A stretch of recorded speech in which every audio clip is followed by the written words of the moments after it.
Hi friends, clean minister ಅಂತಲೇ famous ಆಗಿರೋ ಸಚಿವ ಕೃಷ್ಣ ಬೈರೇಗೌಡ ಆದ್ರೀಗ ಅವರ ವಿರುದ್ಧ 21 ಎಕರೆ ಸರ್ಕಾರಿ ಭೂಮಿ ಕಬಳಿಸಿರೋ ಆರೋಪ ಕೇಳಿ ಬಂದಿದೆ. ಹಾಗಾದ್ರೆ ಈ ಸಚಿವ ಕೃಷ್ಣ ಬೈರೇಗೌಡ ಜೀವನದ ಕತೆ ಗೊತ್ತಾ? ಇವರು ಬೆಳೆದು ಬಂದ ಹಾದಿ ಹೇಗಿದೆ? ಕೃಷ್ಣ ಬೈರೇಗೌಡ ರಾಜಕೀಯಕ್ಕೆ ಬಂದಿದ್ದು ಹೇಗೆ? ಎಷ್ಟು ಸಲ ಗೆದ್ದಿದ್ದಾರೆ? ಎಷ್ಟು ಸಲ ಸಚಿವರಾಗಿದ್ದಾರೆ? ಇವರು ಓದಿರೋದು ಎಷ್ಟು? ಮಾಡಿರೋ ಆಸ್ತಿ ಎಷ್ಟು? ಇವರ ಕುಟುಂಬ ಹೇಗಿದೆ? ಎಲ್ಲವನ್ನು ಈ ವಿಡಿಯೋದಲ್ಲಿ ಹೇಳ್ತೀವಿ. ಅದಕ್ಕೂ ಮುನ್ನ ನೀವಿನ್ನೂ ನಮ್ಮ ಚಾನಲ್ಗೆ ಸಬ್ಸ್ಕ್ರೈಬ್ ಆಗಿಲ್ಲ ಅಂದರೆ ಈ ಕೂಡಲೇ ಆಗಿ ಪಕ್ಕದ ಗಂಟೆ ಗುರುತಿನ ಮೇಲೆ ಕ್ಲಿಕ್ ಮಾಡಿ. 1973ರ ಏಪ್ರಿಲ್ 4ರಂದು ಜನನ ಕೃಷ್ಣ ಬೈರೇಗೌಡ. ಇವರು 1973ರ ಏಪ್ರಿಲ್ 4ರಂದು ಬೆಂಗಳೂರಿನಲ್ಲಿ ಜನಿಸಿದ್ರು. ಇವರ ತಂದೆ ಸಿ ಬೈರೇಗೌಡ, ತಾಯಿ ಸಾವಿತ್ರಮ್ಮ. ತಂದೆ ಸಿ ಬೈರೇಗೌಡರು ರಾಜಕೀಯದಲ್ಲಿ ಗುರುತಿಸಿಕೊಂಡಿದ್ರು. 5 ಸಲ ಶಾಸಕರಾಗಿ JH ಪಟೇಲ್ ಸರ್ಕಾರದಲ್ಲಿ ಸಚಿವರಾಗಿಯೂ ಕೆಲಸ ಮಾಡಿದ್ರು. ಹೀಗಾಗಿ ಕೃಷ್ಣ ಬೈರೇಗೌಡ ಬಾಲ್ಯದ ಜೀವನದಲ್ಲಿ ಏನೂ ಕಷ್ಟ ಇರಲಿಲ್ಲ, ಆರಾಮದಾಯಕವಾಗಿ ಇತ್ತು. ಒಕ್ಕಲಿಗ ಸಮುದಾಯ ಇವರದ್ದಾಗಿತ್ತು. ಕೃಷ್ಣ ಬೈರೇಗೌಡ ಎಷ್ಟು ಓದಿದ್ದಾರೆ? ನರ್ಸಾಪುರದ ಸರ್ಕಾರಿ ಪ್ರೈಮರಿ ಸ್ಕೂಲ್ನಲ್ಲಿ ಕೃಷ್ಣ ಬೈರೇಗೌಡ ಆರಂಭಿಕ ಶಿಕ್ಷಣ ಪಡೆದ್ರು. ಮುದ್ದೇನಹಳ್ಳಿಯ ಸತ್ಯಸಾಯಿ ಸ್ಕೂಲ್ನಲ್ಲಿ SSLC ಮುಗಿಸಿದ್ರು. ಬಸವನಗುಡಿಯ ನ್ಯಾಷನಲ್ ಕಾಲೇಜಿನಲ್ಲಿ PUC ಕಂಪ್ಲೀಟ್ ಮಾಡಿದ್ರು. 1994ರಲ್ಲಿ ಬೆಂಗಳೂರಿನ ಕ್ರೈಸ್ಟ್ ಯೂನಿವರ್ಸಿಟಿಯಲ್ಲಿ ಬಿಸ್ನೆಸ್ ಮ್ಯಾನೇಜ್ಮೆಂಟ್ ಪದವಿ ಪಡ್ಕೊಂಡ್ರು. ನಂತರ ಹೆಚ್ಚಿನ ಓದಿಗೆ ಅಮೆರಿಕಾಗೆ ತೆರಳಿದ್ರು. ವಾಷಿಂಗ್ಟನ್ DCಯಲ್ಲಿರೋ ಅಮೆರಿಕನ್ ಯೂನಿವರ್ಸಿಟಿಯಲ್ಲಿ ಅಂತಾರಾಷ್ಟ್ರೀಯ ಸಂಬಂಧಗಳು ವಿಚಾರದಲ್ಲಿ MA ಕಂಪ್ಲೀಟ್ ಮಾಡಿದ್ರು. ಕೃಷಿಗೆ ಇಳಿದ ಕೃಷ್ಣ ಬೈರೇಗೌಡ 1999ರಲ್ಲಿ ಮಾಸ್ಟರ್ಸ್ ಮಾಡಿದ್ರು. ನಂತರ ವಾಷಿಂಗ್ಟನ್ನ ಎಥಿಯೋಪಿಯನ್ ರಾಯಭಾರಿ ಕಚೇರಿಯಲ್ಲಿ ಅಸೋಸಿಯೇಟ್ ಆಗಿ ತಮ್ಮ ಪ್ರಾಜೆಕ್ಟ್ ಮುಗಿಸಿದ್ರು. ಇದರ ನಡುವೆ ವಾಷಿಂಗ್ಟನ್ DCಯಲ್ಲಿ ಡೆವಲಪ್ಮೆಂಟ್ ಆಲ್ಟರ್ನೇಟಿವ್ಸ್ ಕಂಪನಿಯಲ್ಲಿ ಪ್ರಾಜೆಕ್ಟ್ ಅಸೋಸಿಯೇಟ್ ಆಗಿ ಕೆಲಸ ಮಾಡಿದ್ರು. ಇದಾದ್ಮೇಲೆ ಕರ್ನಾಟಕಕ್ಕೆ ಮರಳಿದ ಕೃಷ್ಣ ಬೈರೇಗೌಡ ನೇರವಾಗಿ ರಾಜಕೀಯಕ್ಕೆ ಬರಲಿಲ್ಲ. 2000ರಿಂದ 2002ರವರೆಗೆ ಕೋಲಾರ ಜಿಲ್ಲೆಯಲ್ಲಿದ್ದ ತಮ್ಮದೇ ಜಮೀನಿನಲ್ಲಿ ಕೃಷಿಯಲ್ಲಿ ತೊಡಗಿಸಿಕೊಂಡ್ರು. 2003ರಲ್ಲಿ ತಂದೆ ನಿಧನ, ರಾಜಕೀಯ ಎಂಟ್ರಿ. ಕೃಷ್ಣ ಬೈರೇಗೌಡರ ತಂದೆ C Byregowda all India progressive Janata Dal ಪಕ್ಷದ ನಾಯಕರಾಗಿದ್ರು. ಆದರೆ 2003ರಲ್ಲಿ ಇವರು ವಿಧಿವಶರಾದ್ರು. ಸಿ ಬೈರೇಗೌಡ ಕೋಲಾರದ ವೇಮಗಲ್ ಅನ್ನೋ ವಿಧಾನಸಭೆ ಕ್ಷೇತ್ರವನ್ನ ಪ್ರತಿನಿಧಿಸ್ತಿದ್ರು. ಅವರ ನಿಧನದಿಂದ ತೆರವಾದ ವೇಮಗಲ್ ಕ್ಷೇತ್ರಕ್ಕೆ ಉಪಚುನಾವಣೆ ನಡೀತು. ಅದರಲ್ಲಿ ಕೃಷ್ಣ ಬೈರೇಗೌಡ ಸ್ಪರ್ಧಿಸಿದ್ರು. ಮೊದಲ ಸಲವೇ ವಿನ್ ಕೂಡ ಆದ್ರು. ಈ ರೀತಿ ಕೃಷ್ಣ ಬೈರೇಗೌಡ ರಾಜಕೀಯಕ್ಕೆ ಎಂಟ್ರಿ ಕೊಟ್ರು. ಕೃಷ್ಣ ಬೈರೇಗೌಡ ಕೂಡ ಆಲ್ ಇಂಡಿಯಾ ಪ್ರೋಗ್ರೆಸಿವ್ ಜನತಾ ಪಕ್ಷದಲ್ಲೇ ಇದ್ರು. ಆದರೆ 2004ರ ಚುನಾವಣೆಯಲ್ಲಿ ಕೃಷ್ಣ ಬೈರೇಗೌಡ ಕಾಂಗ್ರೆಸ್ ಸೇರಿ ವೇಮಗಲ್ ಕ್ಷೇತ್ರದಲ್ಲಿ ಸ್ಪರ್ಧಿಸಿದ್ರು. 2ನೇ ಬಾರಿಗೆ ವಿನ್ ಕೂಡ ಆದ್ರು. 2007ರಲ್ಲಿ ರಾಜ್ಯ ಕಾಂಗ್ರೆಸ್ ಯುವ ಘಟಕದ ಅಧ್ಯಕ್ಷರನ್ನಾಗಿ ನೇಮಿಸಲಾಯಿತು. ಬ್ಯಾಟರಾಯನಪುರಕ್ಕೆ ಗೌಡ್ರ ಎಂಟ್ರಿ. 2008ರ ಚುನಾವಣೆ ವೇಳೆಗೆ ಕೋಲಾರದ ವೇಮಗಲ್ ಕ್ಷೇತ್ರ ಬಿಟ್ಟು ಕೃಷ್ಣ ಬೈರೇಗೌಡ ಬೆಂಗಳೂರಿನತ್ತ ಮುಖ ಮಾಡಿದ್ರು.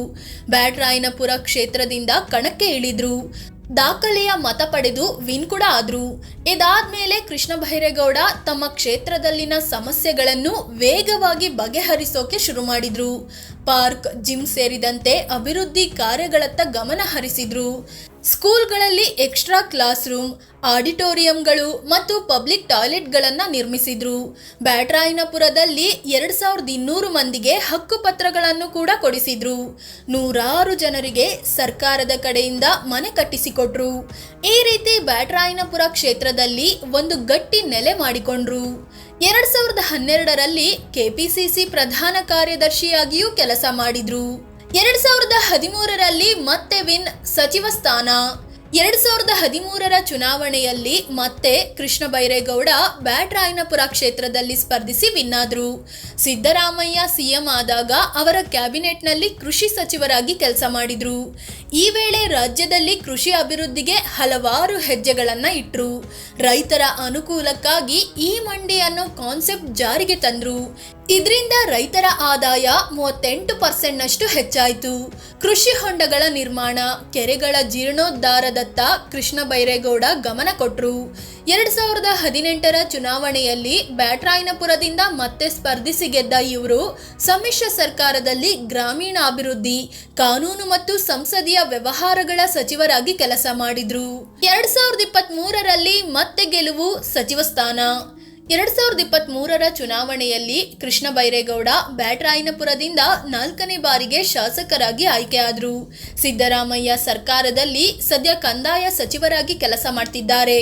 ತುಂಬಾ ಆಕ್ಟಿವ್ ಆಗಿರೋ ಸಚಿವ ಅಂತ ಹೆಸರು ಮಾಡಿದ್ದಾರೆ. ಉತ್ತರಾಖಂಡ್ನಲ್ಲಿ ಕರ್ನಾಟಕದ ಚಾರಣಿಗರು ಸಂಕಷ್ಟಕ್ಕೆ ಸಿಲುಕಿದಾಗ ಖುದ್ದು ಕೃಷ್ಣ ಬೈರೇಗೌಡ ಅಲ್ಲಿಗೆ ಹೋಗಿದ್ರು. ಚಾರಣಿಗರನ್ನು ಸುರಕ್ಷಿತವಾಗಿ ಕರ್ಕೊಂಡು ಬಂದಿದ್ರು. ಕೃಷ್ಣ ಬೈರೇಗೌಡ ಕುಟುಂಬ ಹೇಗಿದೆ? ಕೃಷ್ಣ ಬೈರೇಗೌಡ ಅಮೆರಿಕಾದಲ್ಲಿ ಓದುತ್ತಿದ್ದಾಗ ಮೀನಾಕ್ಷಿ ಶೇಷಾದ್ರಿ ಅನ್ನೋರ ಪರಿಚಯವಾಯಿತು. ಇಬ್ಬರು ಬೆಂಗಳೂರಿನವರೇ ಆಗಿದ್ರಿಂದ ತುಂಬಾ ಕ್ಲೋಸ್ ಆದ್ರು. ಅದೇ ನಂತರದಲ್ಲಿ ಪ್ರೀತಿಗೆ ತಿರುಗಿ ಮದುವೆ ಆದ್ರು. ದೇವರಲ್ಲಿ ನಂಬಿಕೆ ಇಲ್ಲದಿದ್ರೂ ಎಲ್ಲ ಹಬ್ಬಗಳನ್ನು ಆಚರಿಸಿಕೊಳ್ತಾರೆ. ಕೃಷ್ಣ ಬೈರೇಗೌಡರು ಒಕ್ಕಲಿಗರಾದ್ರೂ ಮಾಂಸಾಹಾರ ಸೇವಿಸೋದಿಲ್ಲ. ಹತ್ತತ್ರ 30 ವರ್ಷಗಳಿಂದ ಮಾಂಸಾಹಾರ ತ್ಯಜಿಸಿದ್ದು ಪ್ಯೂರ್ ವೆಜಿಟೇರಿಯನ್ ಆಗಿದ್ದಾರೆ. ಅದರಲ್ಲೂ ಆರ್ಗ್ಯಾನಿಕ್ ತರಕಾರಿ ಮತ್ತು ಮಿಲೆಟ್ಸ್ ಗಳನ್ನ ಹೆಚ್ಚಾಗಿ ಯೂಸ್ ಮಾಡ್ತಾರೆ. ರಾಜಕೀಯಕ್ಕೆ ಬಂದ್ರೂ ಕೃಷಿಯನ್ನು ಮರೆತಿಲ್ಲ. ಇಂದಿಗೂ ಕೃಷಿಯಲ್ಲಿ ತೊಡಗಿಸಿಕೊಂಡಿದ್ದಾರೆ. ಕೃಷ್ಣ ಬೈರೇಗೌಡ ಆಸ್ತಿ ಎಷ್ಟಿದೆ? ಕೃಷ್ಣ ಬೈರೇಗೌಡ ಕಳೆದ ಚುನಾವಣೆ ವೇಳೆ ತಮ್ಮ ಆಸ್ತಿ 16 ಕೋಟಿ 70 ಲಕ್ಷ ರೂಪಾಯಿ, ಸಾಲ 95 ಲಕ್ಷ ರೂಪಾಯಿ ಅಂತ ಮಾಹಿತಿ ನೀಡಿದ್ದಾರೆ. ಪತ್ನಿ ಮೀನಾಕ್ಷಿ ಬಳಿ 380 ಗ್ರಾಂನಷ್ಟು ಚಿನ್ನ ಇದೆ. ಆದ್ರೆ ಕೃಷ್ಣ ಬೈರೇಗೌಡರ ಬಳಿ ಸ್ವಲ್ಪವೂ ಚಿನ್ನ ಇಲ್ಲ. ಇಬ್ಬರ ಬಳಿಯೂ ಒಂದೊಂದು ಕಾರು ಇದೆ. ಕೃಷಿ, ಬ್ಯಾಂಕ್ ಬಡ್ಡಿ ಮತ್ತು MLA ಸ್ಯಾಲರಿ ತಮ್ಮ ಆದಾಯದ ಮೂಲ ಅಂತ ಮಾಹಿತಿ ನೀಡಿದ್ದಾರೆ.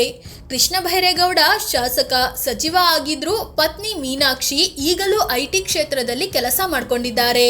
ಕ್ಲೀನ್ ಇಮೇಜ್ ಹೊಂದಿರೋ ಸಚಿವ. ಇವರು ರಾಜಕಾರಣಕ್ಕೆ ಬಂದು 20 ವರ್ಷ ಕಳೆದಿದೆ.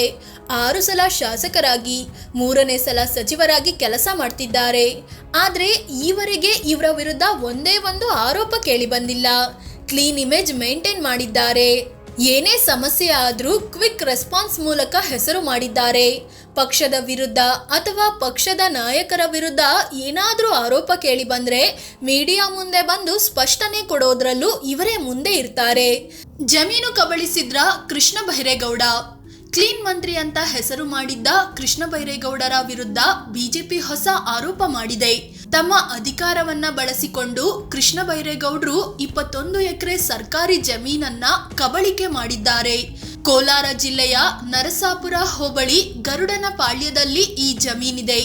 ಇದು ಸ್ಮಶಾನ ಮತ್ತು ಕೆರೆ ಇದ್ದ ಜಮೀನು ಅನ್ನೋದು ಬಿಜೆಪಿ ವಾದ. ಅದಕ್ಕೆ ಸರಿಯಾಗಿ ಕೆಲವೊಂದು ದಾಖಲೆಗಳನ್ನ ಕೂಡ ಬಿಡುಗಡೆ ಮಾಡಿದೆ. ಆದ್ರೆ ಇದಕ್ಕೆ ಪ್ರತಿಕ್ರಿಯಿಸಿರೋ ಕೃಷ್ಣ ಬೈರೇಗೌಡ, ಬಿಜೆಪಿಯವರು ಏನ್ ಬೇಕಿದ್ರೂ ಆರೋಪ ಮಾಡ್ತಾರೆ. ಅದು ನನ್ನ ತಾತ ಮತ್ತು ತಂದೆಯಿಂದ ಪಿತ್ರಾರ್ಜಿತವಾಗಿ ಬಂದ ಭೂಮಿ.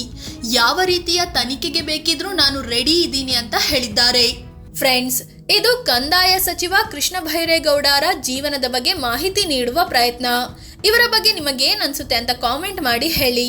ಅದೇ ರೀತಿ ನೀವಿನ್ನೂ ನಮ್ಮ ಚಾನಲ್ಗೆ ಸಬ್ಸ್ಕ್ರೈಬ್ ಆಗಿಲ್ಲ ಅಂದ್ರೆ ಈ ಕೂಡಲೇ ಆಗಿ ಪಕ್ಕದ ಗಂಟೆಯ ಗುರುತಿನ ಮೇಲೆ ಕ್ಲಿಕ್ ಮಾಡಿ. ಧನ್ಯವಾದ.